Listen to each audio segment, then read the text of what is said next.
Everyone in town admired the Whitmore family. Perfect house, perfect smiles, perfect charity photos on social media, and a perfect lie. No one noticed Alina Whitmore standing at the edge of that picture because she didn't fit the frame they wanted to show the world. A family that looked like heaven. The Whitmores lived in a white two-story house in a quiet American suburb where lawns were trimmed weekly and neighbors waved politely without ever knowing each other. Robert Whitmore, the father, was a respected businessman. Claire Whitmore, the mother, ran charity events and women's luncheons. Their son, Ethan, was the golden boy, college-bound, smiling, praised by everyone. And then there was Alina, the daughter who didn't belong. Not because she wasn't born into the family, but because she didn't match their image. Alina was quiet, thoughtful. She asked questions. She noticed things. She didn't fake smiles easily. And in a family built on perfection, truth was dangerous. The first crack. Alina was 16 when she first understood that love in her family was conditional. It happened on a Sunday evening. Dinner was served perfectly as always.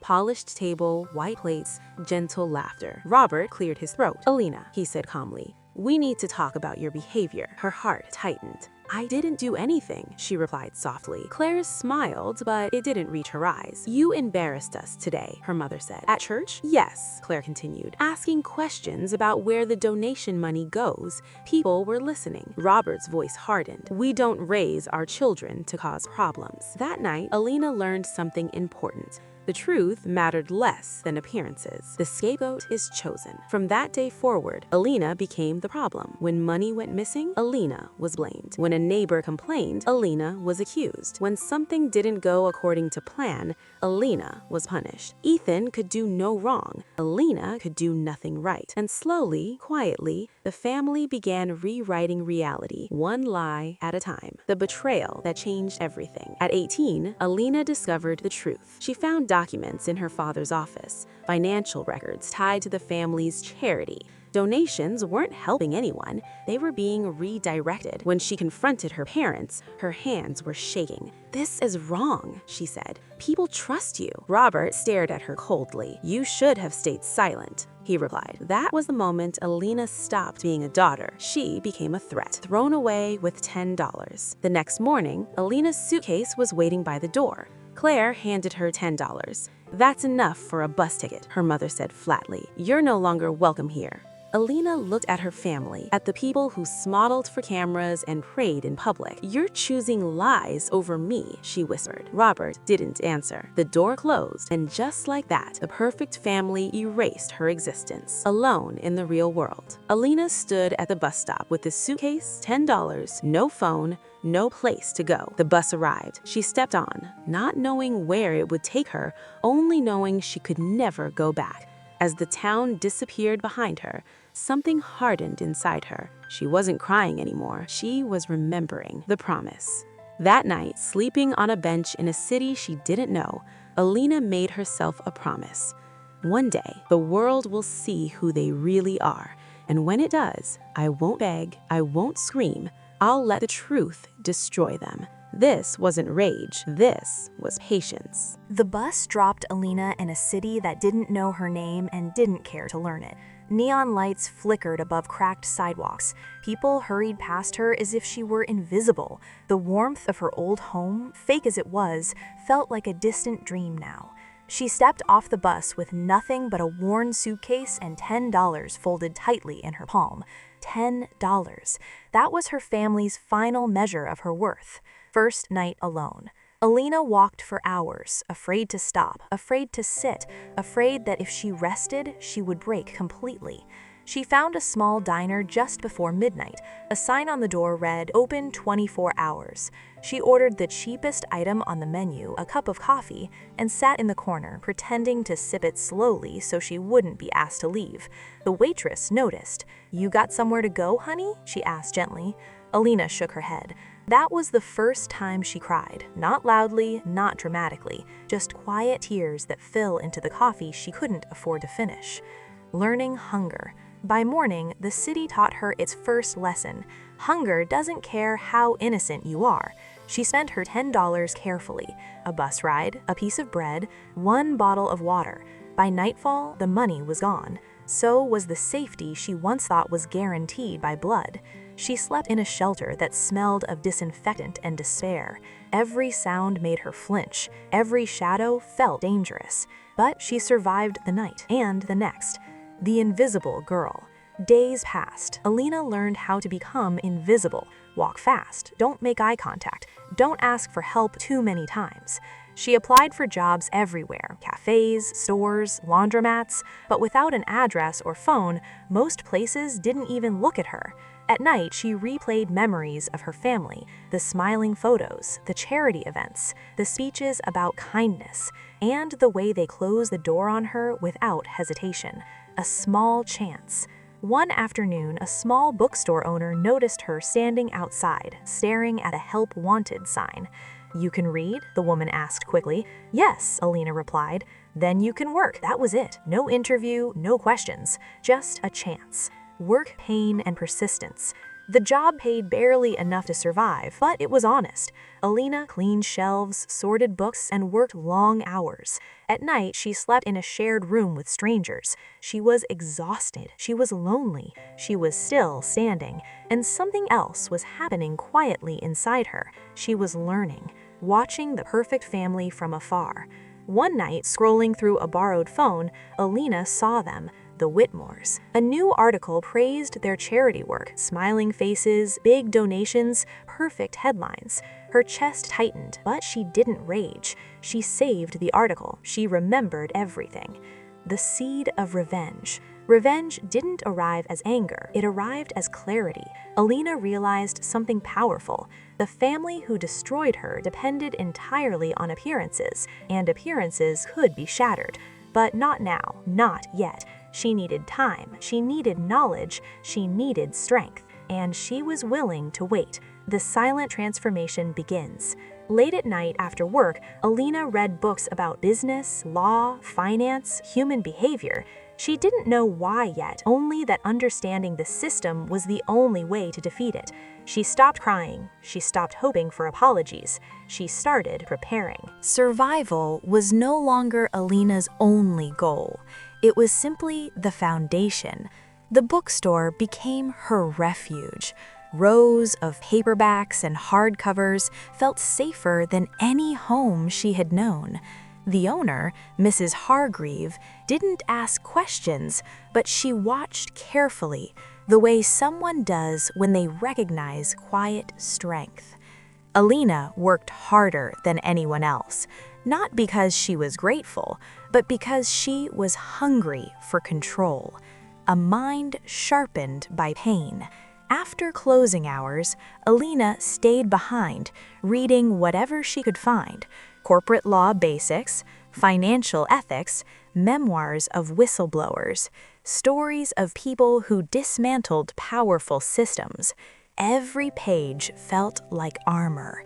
She realized something unsettling but empowering. The Whitmores weren't powerful because they were good. They were powerful because no one challenged them correctly. The world isn't fair, it's structured. Life taught her fast. Being honest wasn't enough. Being right wasn't enough. You had to know how to expose lies, not just that they existed.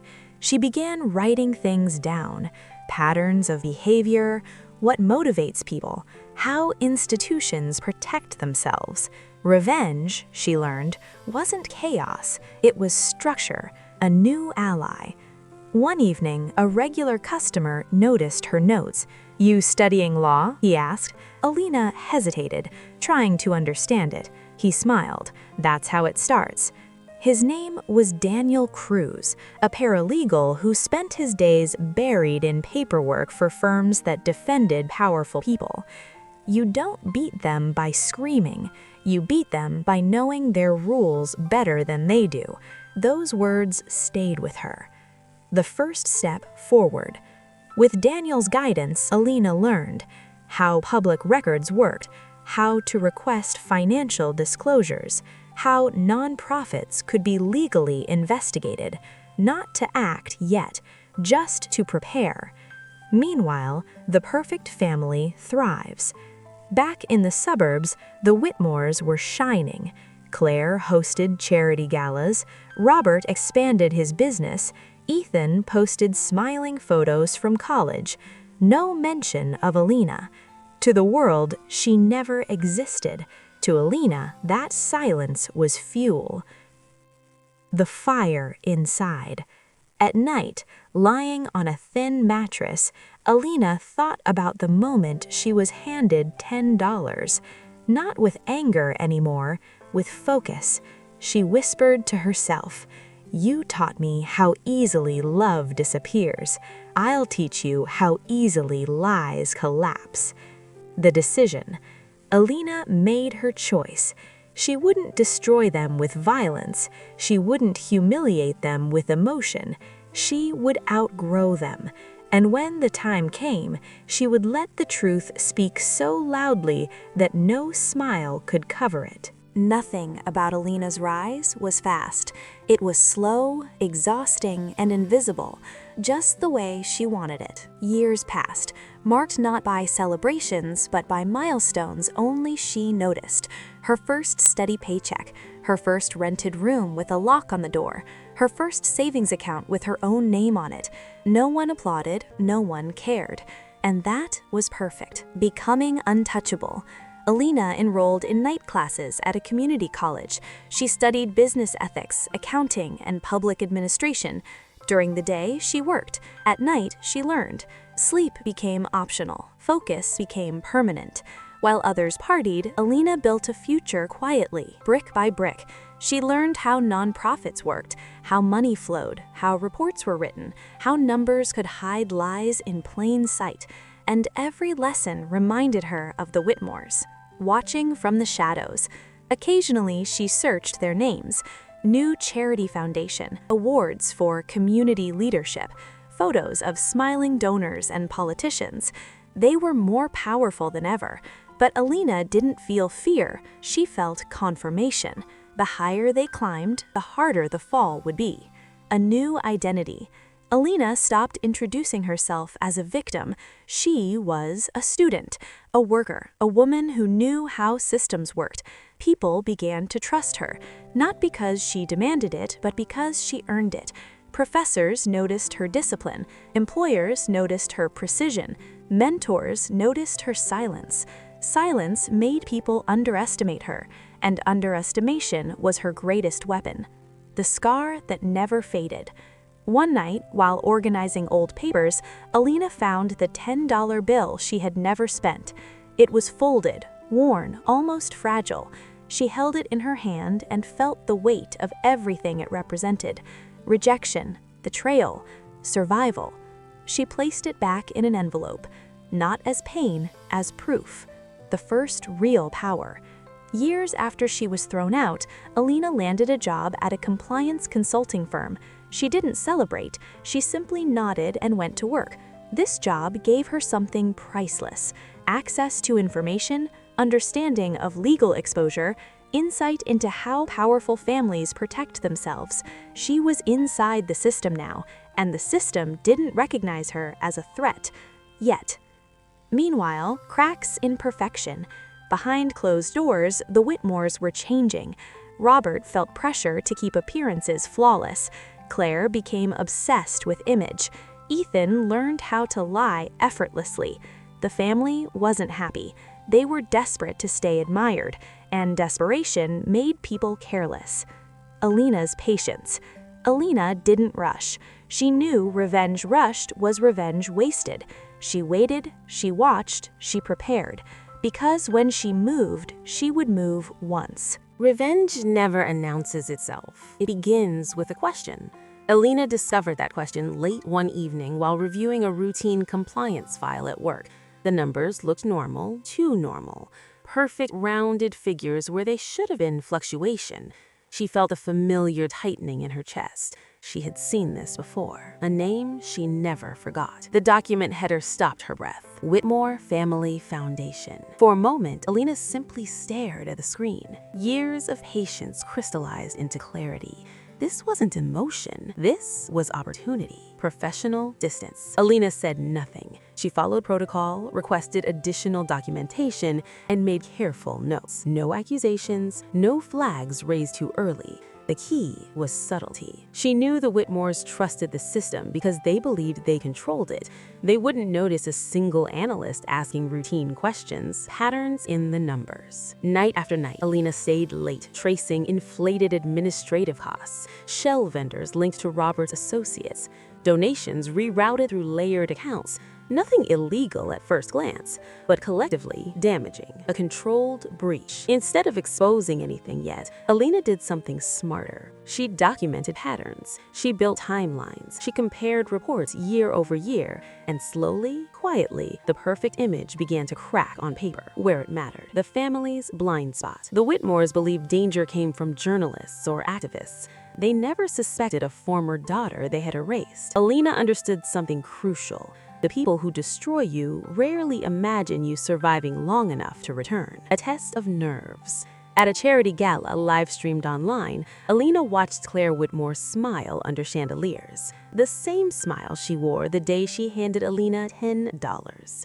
Alina didn't flinch. She took notes. First move complete. Alina submitted a quiet internal memo recommending deeper review of several foundations, including the Whitmores. No urgency, no accusations, just enough to begin a process. A slow process. A process once started was hard to stop. The shift. Weeks later, additional auditors were assigned. More questions asked, more documents requested. The Whitmores felt it, but couldn't see it, like a tug on a single thread of an expensive suit. They adjusted their posture, unaware the unraveling had begun. Alina's reflection. That night, Alina walked home in the cold, her breath visible in the air. She didn't feel triumph. She felt alignment. This wasn't revenge fueled by hate. This was truth, reclaiming space. Pressure doesn't break people immediately. It changes them first. Alina noticed the shift before anyone else. It showed in the emails. Shorter responses, defensive language, sudden urgency and routine requests. The Whitmore Family Foundation was no longer calm. They were watching. Claire Whitmore feels it first. Claire sensed something was wrong, though she couldn't explain why. She began double-checking donor lists, demanding last-minute edits, calling staff late at night. The flawless charity leader was becoming anxious. "Why are they asking for these reports now?" she asked Robert. "Routine," he replied too quickly, but they both knew better. Small cracks, big fear. Robert started moving money faster. That was his mistake. Speed created patterns. Patterns created evidence. Alina watched carefully, documenting every change. She didn't intervene. She let fear do the work. Ethan's public image wobbles. Ethan Whitmore, now positioned as the next generation of leadership, was scheduled to speak at a youth leadership conference. Behind the scenes, organizers received anonymous compliance concerns. Nothing dramatic, just enough to request clarification. Ethan smiled on stage, but his voice shook, the invisible hand. Alina remained unseen. She never spoke the Whitmore name aloud, never showed emotion, never rushed the process. Instead, she coordinated with compliance officers who didn't know her history, only her accuracy. She was becoming trusted. A private moment. One evening, Alina stood in her apartment holding the old $10 bill again. She realized something surprising. She didn't need it anymore. The anger that once defined her had softened into certainty. She placed the bill in a drawer and closed it gently. The family reacts. The Whitmores hired consultants. They increased donations publicly. They polished their image harder than ever. But desperation leaked through. The mask was slipping. The second move. Alina submitted a formal recommendation. External forensic review. It was neutral, logical, impossible to argue against without looking guilty. The request was approved. A storm quietly forms. Alina knew what this meant. Once external auditors entered, control would be lost. No amount of charm could protect them then. She took a deep breath, not from fear, from readiness. Once the auditors arrived, the Whitmores lost control. No more selective paperwork, no more friendly faces, no more hidden shortcuts. External investigators had one job: follow the money. And money always tells the truth. Panic behind closed doors. Robert Whitmore paced his office late into the night, shredding documents that should have been archived. Claire snapped at staff, her smile cracking under stress. Ethan stopped posting on social media. Silence replaced perfection. Evidence stacks up. The auditors found inflated vendor contracts, donor money diverted into private accounts, false expense reports signed personally by Robert. What had once looked ethical now looked deliberate. Alina reviewed the findings calmly, professionally. She felt nothing. The media catches the scent. Investigative journalists received anonymous tips. Nothing explosive, just enough to make them dig. Headlines shifted tone. Questions raised about popular charities' finances. Calls for transparency grow. The Whitmores' name appeared without praise. The family turns on each other. Under pressure, loyalty faded. Robert blamed accountants, Claire blamed staff, Ethan distanced himself publicly. The family that once stood united fractured fast. Alina stays invisible. No one suspected her. She was just another professional doing her job, quiet, precise, reliable. The most dangerous kind. Public exposure. The final audit report was released. Clear, detailed, damning. Regulators opened formal investigations. Donors demanded refunds. Sponsors withdrew. The perfect family's image shattered publicly, a private victory. Alina watched the news alone. No cheering, no satisfaction, just calm.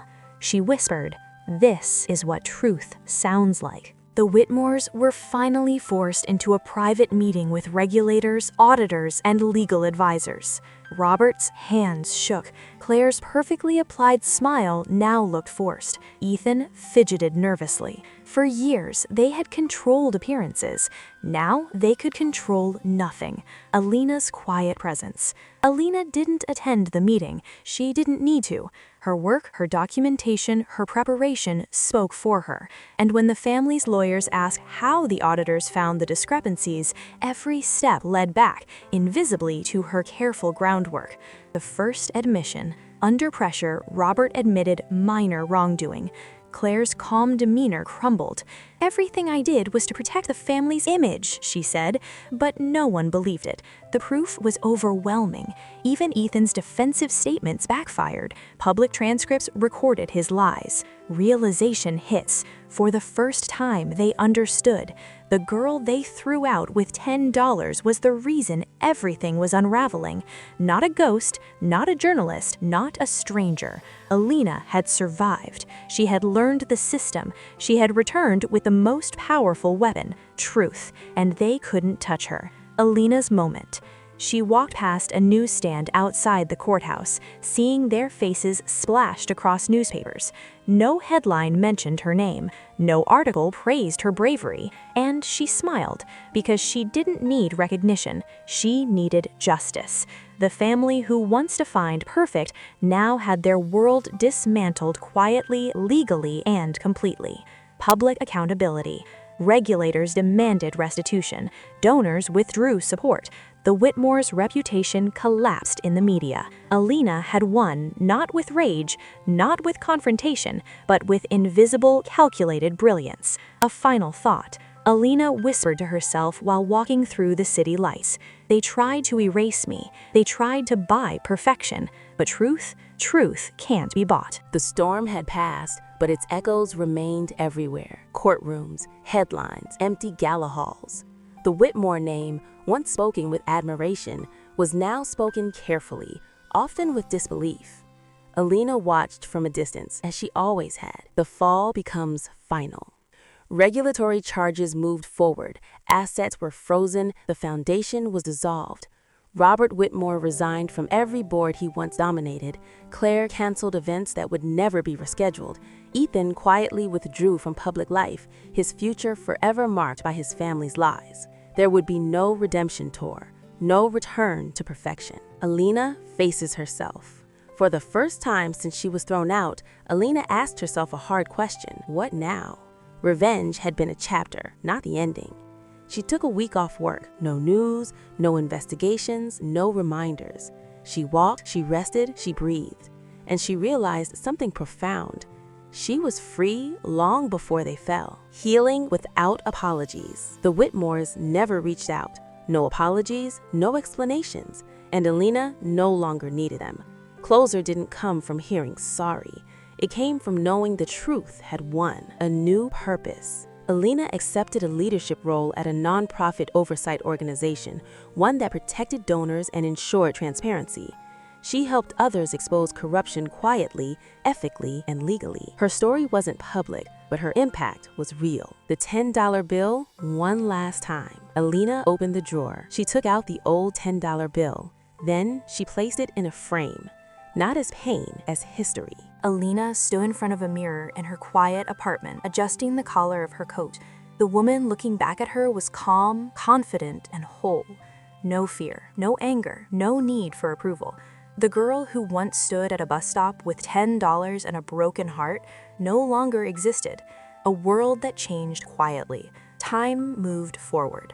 The Whitmore story faded from headlines, replaced by newer scandals and louder tragedies. But in certain circles, legal, nonprofit, compliance, their name became a cautionary tale. Do it right, people said, or you'll end up like the Whitmores. Alina never corrected them. Strength without cruelty. She didn't celebrate their downfall. She didn't seek revenge in their suffering. Because real power, she learned, didn't need witnesses. She had taken back everything they tried to steal. Her dignity, her voice, her future. And she had done it without becoming like them. The final reflection. One evening, Alina returned to the neighborhood where she grew up. The White House still stood, smaller now, quieter, ordinary. She didn't stop, she didn't look back, because the place that once rejected her no longer had power over her. The legacy. Alina's work changed lives quietly. She helped expose corruption, she protected the vulnerable. She taught others that silence could be strategic, not weak. Her story spread not through interviews, but through results, the truth she left behind. Alina wrote one sentence in her journal. They tried to erase me, but I became the proof that truth survives. She closed the book and stepped forward.